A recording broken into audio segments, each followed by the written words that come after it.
Day 2 of building my six-figure VA life.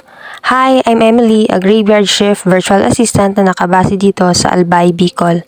I work with e-commerce clients at kagaya po ng ibang mga VA, I'm also balancing work, responsibilidad sa buhay, goals at mga totoong pangyayari behind the screen. 10:42 pa nga lang ng umaga ay nagising na ako para maligo, kumain at mag-prepare ng sarili for the day. May schedule kasi kami ng outreach sa labas, touching people lives and telling them about Jesus.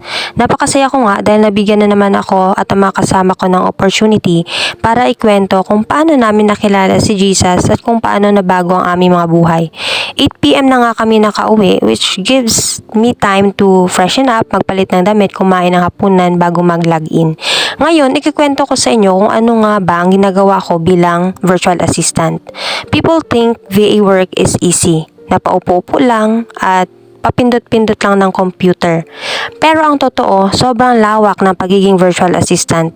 May iba't ibang klase ng virtual assistant depende sa skills mo at sa niche na papasukin mo. Yung iba, focus sila sa admin tasks, yung iba sa social media, meron namang customer service, real estate at bookkeeping. At ako naman, I work as an e-commerce virtual assistant.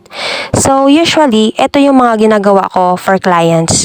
I manage orders, I handle customer concerns, product listings, nagre-research, organizing files, checking updates, and making sure na smooth yung operations behind the business. At honestly, hindi siya madali gaya ng iniisip ng karamihan. Hindi enough na marunong ka lang gumamit ng computer.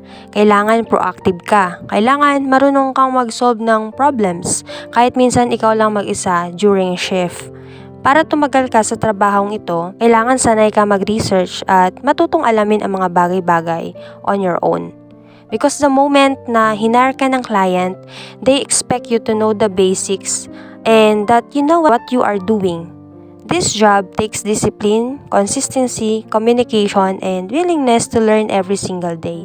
So, if you're curious what life looks like as a graveyard shift virtual assistant, come along with me, follow the journey, and let's see where day 100 takes us. Yun lang. Thank you and God bless.